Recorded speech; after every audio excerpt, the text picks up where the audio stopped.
Hi friends, చూడండి మేమైతే నాటు పైసలు అయితే వంచుకుంటున్నాం ఈరోజు. మాకైతే మా ఊళ్ళోనైతే అసలు నాటుకు రాకపోతేనేమో రాలేదని లొల్లి పెడతారు. ఇగో పోతేనేమో అసలు పైసలే ఇయ్యరు. ఇంకా మా వాళ్ళు కొంతమంది రాలేదు, ఇక అవసరం ఉన్నదని పంచుతున్నాం. మేమైతే పైసలు పంచి అలిసిపోయారు మా వాళ్ళు అందరూ. అందుకే స్ప్రైట్ బాటిల్ అయితే తెచ్చుకున్నాం.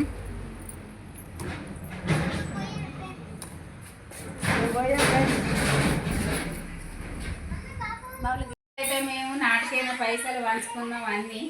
కానీ నాకు 20,000 దాకా వచ్చినాయి, 20,000 కంటే ఎక్కువ వచ్చినాయి. కానీ పైసలు అచ్చుడు కారణం మా అమ్మమ్మ. ఎందుకంటే ఒకప్పుడు నాకు నాటేయడం రాలేదు. కానీ మా అమ్మమ్మని నేను పోయి అడిగిన, అమ్మమ్మ నన్ను తీసుకోవతావా అంటే సరే రా అన్నది. అన్నాక నాకు వేయరాకున్నా కూడా అందరు అన్న కూడా మా అమ్మమ్మనే పాపం పట్టించుకోకుండా నన్ను తీసుకొని పోయింది. కానీ మా బ్యాచ్ అందరూ నేను పోతాంటే మా బ్యాచ్ అందరు నన్ను సపోర్ట్ చేసిండు. మా అమ్మమ్మ లాంటి మనిషికొక్కరు బ్యాచ్కి లీడర్ ఉండాలి. కానీ అర్థం చేసుకోవాలి, అందరూ వచ్చిన వాళ్ళు ఉండరు, నాటు వచ్చిన వాళ్ళు అర్థం చేసుకొని తీసుకొని పోని ఫ్రెండ్స్. నేను అనుకునేది మాత్రం ఇంతే. ఇగో మా అమ్మమ్మ ఈమె లీడర్. ఇగో మా నాన్న మిగతా కచ్చల్లమ్మ, మా కచ్చల్లమ్మ